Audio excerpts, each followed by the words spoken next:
Alright, so this collard green here is a perfect example of a plant I would describe as done. I mean, the leaves are almost frozen, right? But this sort of white, it's basically looks like it's been freezer burnt, because it has. Right?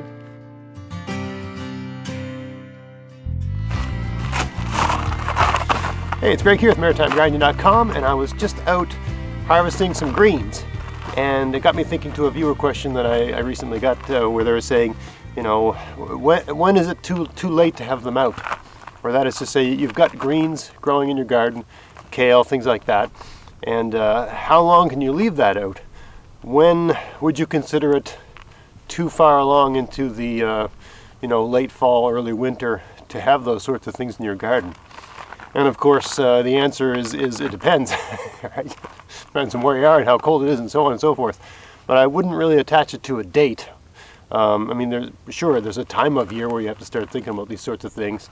But it's more about how the season's going along and the particular plants, how well they are adapted to being frozen and thawed every day. And just, you know, some things can handle that and some things can't. I'm going to keep this conversation just to greens. I got lots of root vegetables still in the ground here, but that's another topic. So for greens, you just watch. I mean, you got to be out here every couple of days, every so often, but you just keep an eye on them.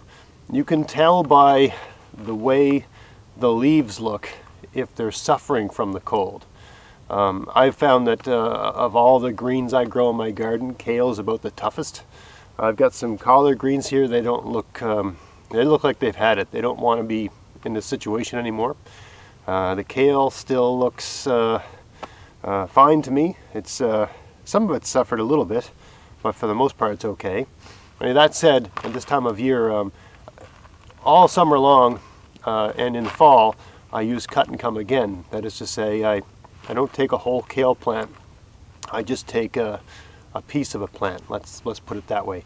I take a few leaves off each plant, and I don't harvest whole plants. Once we've gotten into this time of year, and how can I describe this time of year? It's the first, I think it's December 1st right now as I record this, and but a better way to describe this time of year is that it gets down below freezing just about every night. Most of the days it's either near freezing or above freezing, or, you know, it's hovering around that. It's getting, you know, the freezing temperature of water, I mean 0 C. All the trees in the forest have lost their leaves. They're all down, right? And all the leaves have fallen off the trees, right? So all the trees that lose leaves, birch and the alders and the maples and all that, it's all down, right? So the forest is done growing. All the you know, short bush-like things have turned brown, right? The growing season's over. So that's the time of year I'm at right now, and it's cold. I have to wear a toque, I have to wear gloves, and so on and so forth. We get the odd day where it might get up to 10 C, but that would be at the height of the day. Right now it's the morning, and everything's cold and frozen. I guess, yeah, I guess I'll show you.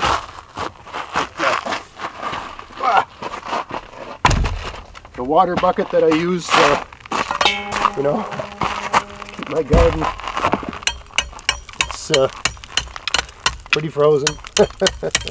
Right, that's probably about, well, the water's not coming out, about 3 inches thick, I think, give or take. It's cold. Anyway, I'm going to take you around and show you some of these different greens I've got, and what information that tells me about whether the plants are done. And of course, when I say a plant's done, it means bring it all in, because it's going to get wrecked outside, right? When it's done, bring it all in, find a way to eat it, or find a way to, you know, I usually blanch and freeze it in little cakes. So let's start with the collard greens. Alright, so this collard green here is a perfect example of a plant I would describe as done. I mean, the leaves are almost frozen, right? But this sort of white, it's basically looks like it's been freezer burnt, because it has, right? The plant cannot draw water up its stem to avoid being dehydrated and sunbaked and so on and so forth. So, I mean, you know, this is the kind of green the leaf should have, this sort of green. and instead it's getting this white look, right? So when a plant looks like this, it's done. The season's over. It's not going to get any warmer. It's just going to get colder and colder and colder. So, and we've been eating these collard greens like crazy the last couple of weeks. Every chance, every way we can think of to eat them, we've been eating them, and I've frozen some as well. And today I'm going to harvest the last of them because they're done. Right? They got to go. That's the collard greens for me. These are tree collards, so they're. I mean, there's different kinds of collards, and some are more cold tolerant than others. I don't find these can really take it too much. And that said, it's December. Right? Made it all the way to the end of November, but they're done.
This is my red Russian kale. I find when it gets really cold at night, this stuff lays down.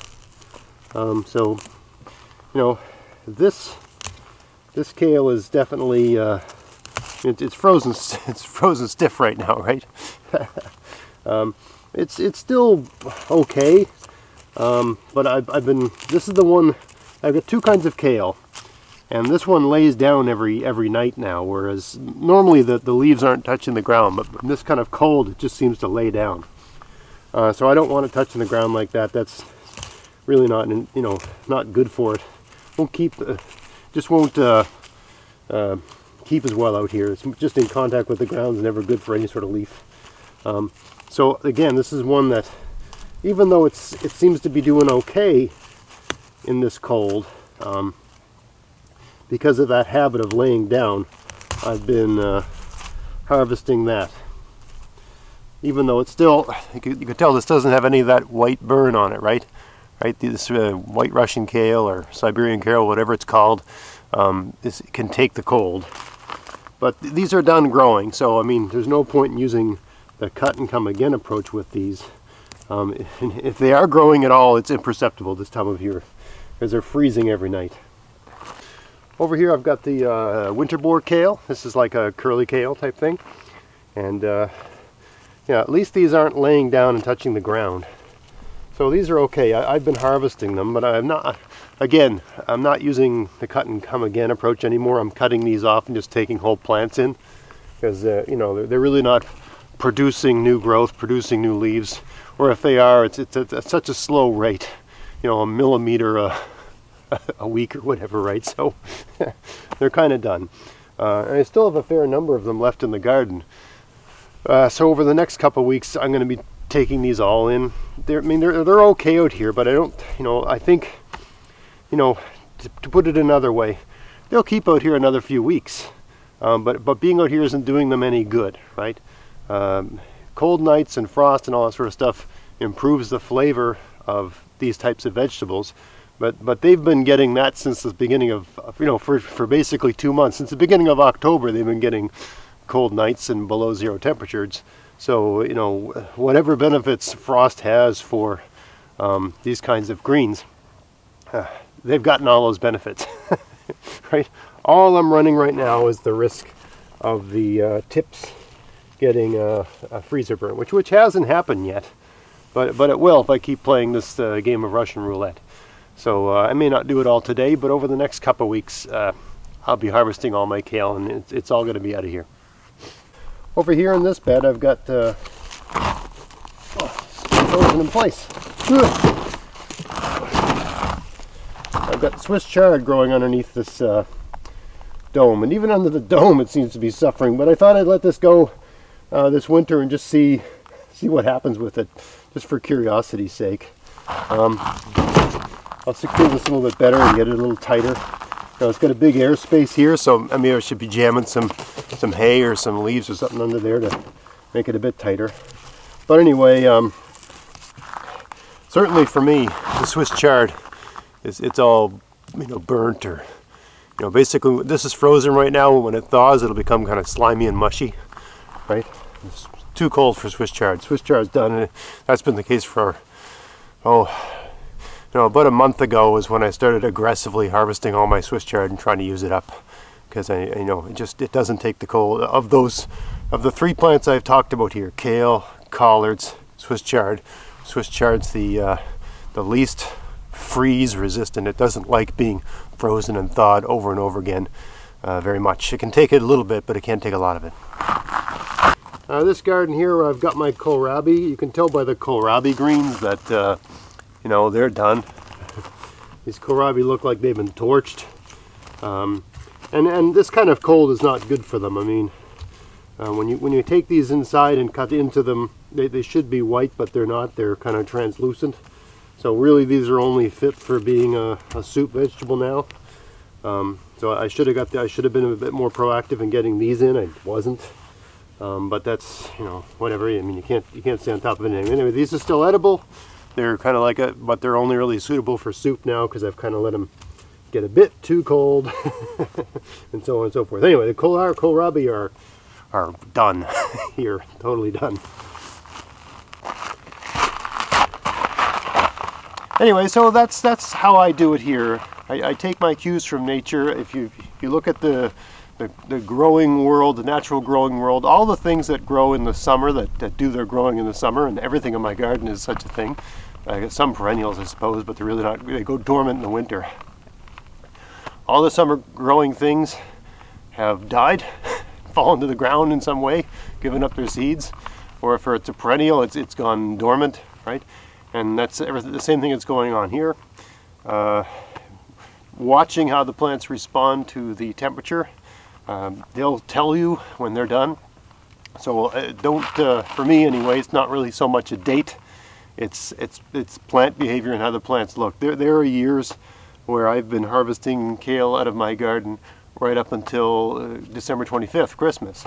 And then there's other years where it's just exceptionally cold in November and early December, and I think if I leave the plants out too long, I risk losing them all. So I mean, it's convenient to have plants that just come out and harvest, but if you're risking losing all of that potential food, it's better to bring it in and blanch it and freeze it and just find ways to incorporate it into your diet. So yeah, that's where I am right now. There's still kale out here, everything else is done. So hope you found that interesting. If you did, please like, share, subscribe. Check out my podcast, maritimegardening.com. Don't forget to click the bell for the YouTube channel to get notified when I make a new video. And until next time, get out there, get at it, have fun in your garden. Thanks for watching.